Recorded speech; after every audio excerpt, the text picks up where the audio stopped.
నమస్కారం, నా పేరు బాలా. బీసీఎన్ న్యూస్ కి స్వాగతం. ముందుగా ముఖ్యాంశాలు. 2027 డిసెంబర్ నాటికి పోలవరం ప్రాజెక్టు పూర్తి చేయాలన్నదే కూటమి ప్రభుత్వ లక్ష్యమన్న మంత్రి నిమ్మల. రాష్ట్ర అభివృద్ధి పోలవరం పైనే ఆధారపడి ఉందని వెల్లడి. రబీలో ధాన్యం సేకరణలో ఎదురవుతున్న సమస్యలపై కాకినాడ కలెక్టరేట్లో మంత్రి నాదెండ్ల సమీక్ష. అకాల వర్షాల వల్ల తడిసిన ధాన్యాన్ని కొనుగోలు చేస్తామని స్పష్టీకరణ.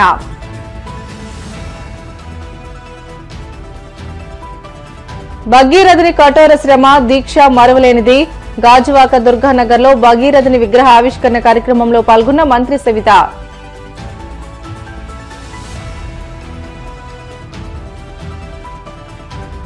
వాడపల్లి వెంకన్న ఆలయంలో ప్రత్యేక పూజలు.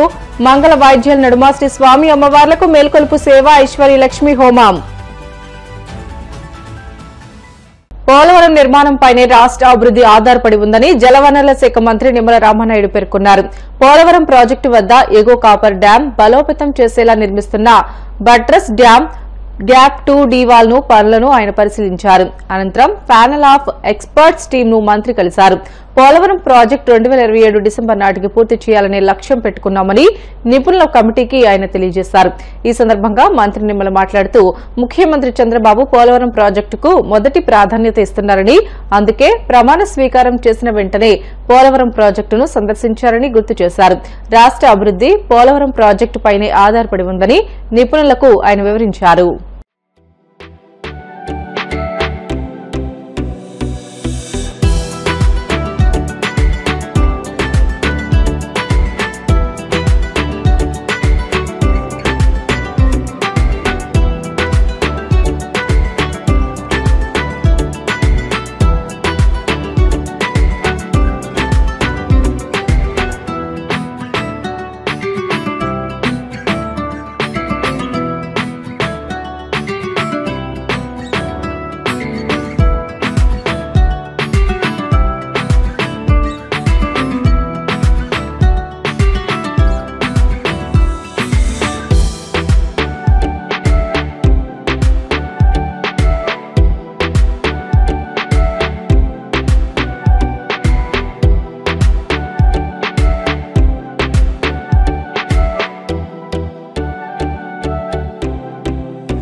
అకాల వర్షాల వల్ల తడిసిన ధాన్యాన్ని కొనుగోలు చేస్తామని మంత్రి నాదెండ్ల మనోహర్ తెలిపారు.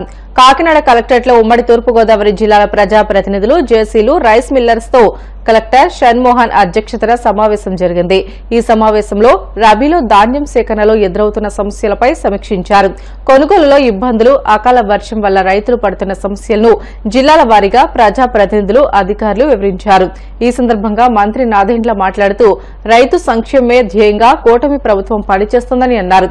గడిచిన 9 నెలల్లో 49.45 లక్షల మెట్రిక్ టన్నుల ధాన్యాన్ని రైతుల నుంచి కొనుగోలు చేసి 11,400 కోట్లను రైతుల ఖాతాలకు జమ చేస్తామని తెలియజేశారు. అకాల వర్షాల వల్ల తడిసిన ధాన్యమంతా కొనుగోలు చేస్తామని, తేమ 22% వరకు ఉన్న కొనుగోలు జరపాలని అధికారులను ఆదేశించారు. ఈరోజు ధాన్యం కొనుగోలు పైన సమీక్షా సమావేశం 3 జిల్లాలు కాకినాడ, కోనసీమ మరియు తూర్పుగోదావరి జిల్లా జాయింట్ కలెక్టర్స్ తోటి, అధికారులతోటి స్థానికంగా కాకినాడ కలెక్టర్ గారి ఆధ్వర్యంలో పౌర సరఫరాల శాఖ నుంచి మేనేజింగ్ డైరెక్టర్ గారు, మానజర్ గారు, అదేవిధంగా గౌరవ పార్లమెంట్ సభ్యులు ఉదయ్ శ్రీనివాస్ గారు, గౌరవ శాసన మండలి సభ్యులు రాజశేఖరం గారు, గౌరవ శాసన సభ్యులు రామకృష్ణారెడ్డి గారు, అదేవిధంగా జోగేశ్వరరావు గారు, సత్యానందరావు గారు, నెహ్రూ గారు, నానాజీ గారు, వీళ్ళందరూ ఆధ్వర్యంతో పాటు మా పౌర సరఫరా శాఖ చైర్మన్ గారు తోట సుధీర్ గారు, వివిధ డైరెక్టర్స్ కూడా చైర్మన్ బాబు గారు, అందరం కూర్చుని లోతుగా జరుగుతున్న ఈ ధాన్యం కొనుగోలు విషయంలో ఖరీఫ్ మాసంలో ఏ విధంగా మొట్టమొదటిసారి రాష్ట్రం రైతుకు ఒక అండగా నిలబడిందో, కూటమి ప్రభుత్వం ఏర్పడిన తర్వాత ఒక భరోసా ఏ విధంగా కల్పించగలిగామో, ఎన్నడూ లేని విధంగా ఈ రోజు వరకు సుమారు 49,40,000 మెట్రిక్ టన్నుల ధాన్యం కొనుగోలు చేయడం జరిగింది. అంటే దాదాపు 11,400 కోట్ల రూపాయలు రైతుల ఖాతాలో జమ చేసే విధంగా, అది కూడా 24 గంటల లోపే జమ చేసే విధంగా ఒక అద్భుతమైన కార్యక్రమం రాష్ట్ర ప్రభుత్వం నుంచి ఈ ధాన్యం కొనుగోలు విషయంలో మేము ముందడుగు వేశాం. కావాలని కొంతమంది అలజడి సృష్టించడానికి, గతంలో పరిపాలన చేతగాక రైతులకు ఏమాత్రం కూడా అండగా నిలబడని వైఎస్ఆర్సీపీ ప్రభుత్వం నుంచి కొంతమంది ప్రెస్ మీట్లు పెట్టి క్షేత్రస్థాయిలో రైతుల్లో ఒక ఇబ్బందికరమైన వాతావరణం తీసడానికి ఒక ప్రయత్నం చేస్తా ఉన్నారు. గతంలో వాళ్ళు కొనుగోలు చేసింది ఇదే ఖరీఫ్ రబీ మాసంలో గత సంవత్సరం కేవలం 38 లక్షలు. అంటే మేము దాదాపు 12 లక్షల మెట్రిక్ టన్నులు అదనంగా గత సంవత్సరంతో పోల్చుకుంటే ఈ సంవత్సరం కొనుగోలు చేయడం జరిగింది. ప్రతి ఒక్క రైతు ఖాతాల్లో కూడా డబ్బు 24 గంటల్లోనే మేము జమ చేస్తాం.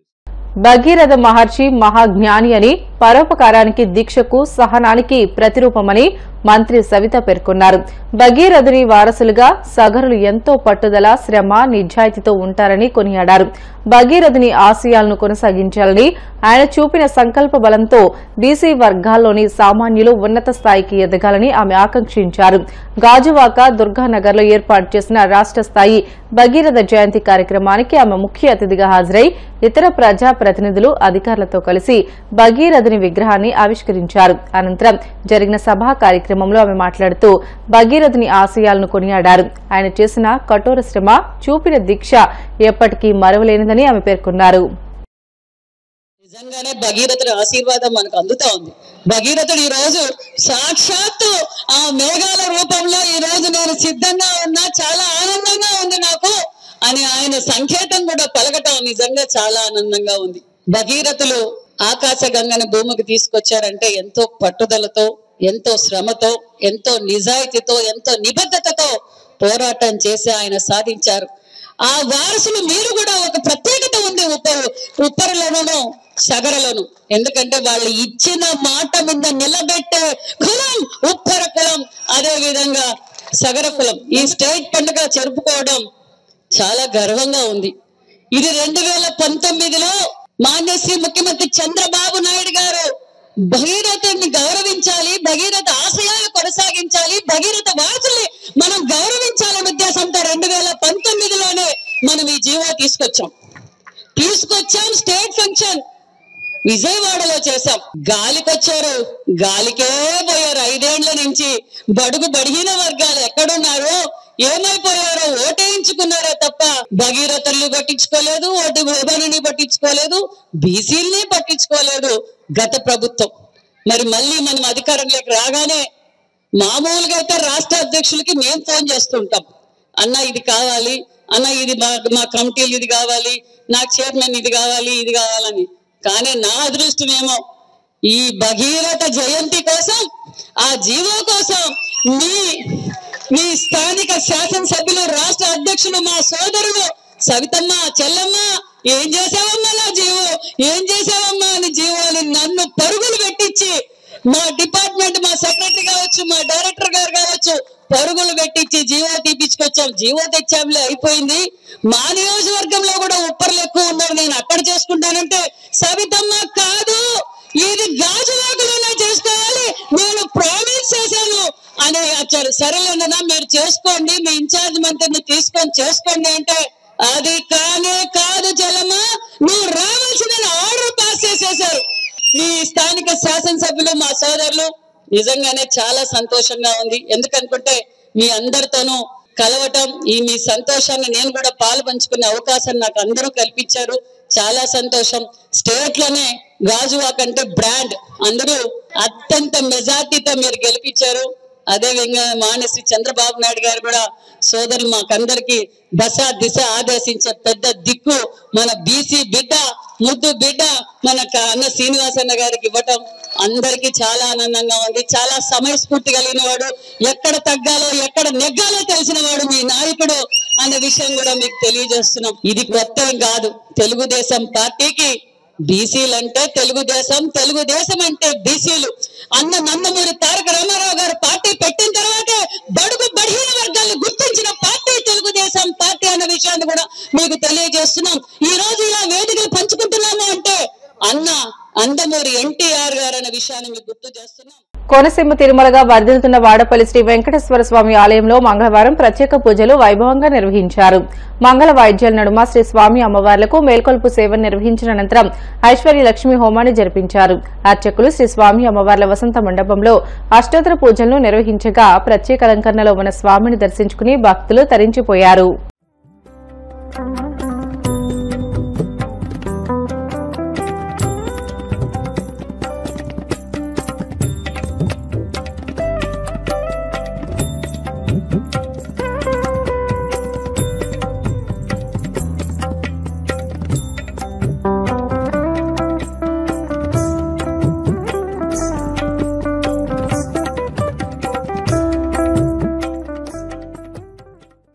విశాఖలోని భీమిలిలో టీడీపీ నేతలకు పెను ప్రమాదం తప్పింది. భీమిలి పరిధిలోని పద్మనాభంలో ఎంఎస్ఎంఈ శంకుస్థాపన కార్యక్రమం నిర్వహించారు. ఈ కార్యక్రమంలో మంత్రి కొండపల్లి శ్రీనివాస్, ఎమ్మెల్యే గంటా శ్రీనివాసరావు, చైర్మన్ శివశంకర్ పాల్గొని శంకుస్థాపన పూర్తి చేశారు.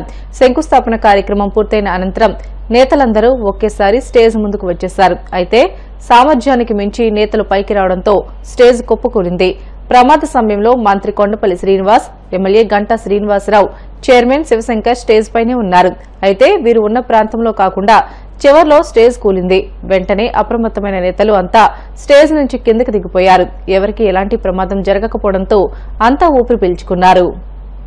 నమస్కారాలమ్మా. వేదికను అలంకరించినటువంటి సుదీర్ఘకాలంగా రాజకీయాలు చేస్తున్నారు మా తాతయ్య గారు కొండపల్లి పాయితోనాయుడు గారు.